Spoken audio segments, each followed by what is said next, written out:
I knew she killed 9 people. I did know that. I knew that she was burying people that she had killed in the backyard of her boarding room. I knew that. I knew that she was also killing people to take their SSI checks, their Social Security checks, and their federal retirement checks. I knew that.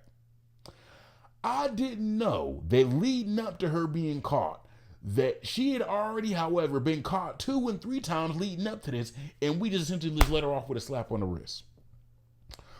Some of y'all from Sacramento know about this story. The Grandin killer, Dorothea Puente. This was an older woman who ran a boarding home for people who were elderly or disabled, and was killing them and stealing their Social Security checks and retirement checks. I didn't know that leading up, her ass went to jail in 1988 and went to trial for all that in 88.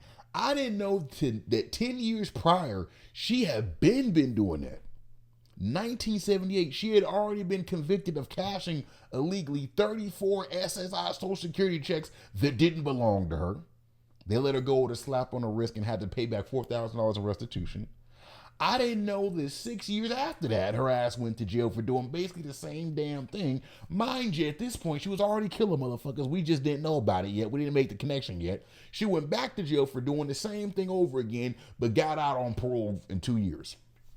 Then, mind you, this woman killed the man who picked her up from the jail. She killed the man because they had been talking back and forth in jail, prison pen pal type shit. She killed the man that had picked her up from the jail, that had contact with her, and still was messaging his sister back and forth saying, hey, he's doing fine. We're about to get married. Some of these victims that she had killed, the ones that she had buried in her backyard, when Sac PD found out about it, when they went to her boarding home or investigating, because at this time they didn't know, but let me take some steps back.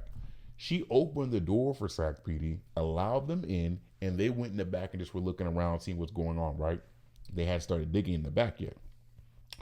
While they were looking around, she actually got in her car and drove the fuck off. They didn't even notice. She got caught the next day because once they did a little bit of digging and found bones and femurs and shit sticking out the dirt, once they did that, they put out a warrant like, hey, we need to arrest her ass. The hotel that she was staying at in the LA area, somebody recognized her from the news and reported. Long story short, she was arrested, went through trial. This was a really big story back in the day. And she was found guilty on 3 murders. The other 6 was a deadlock because they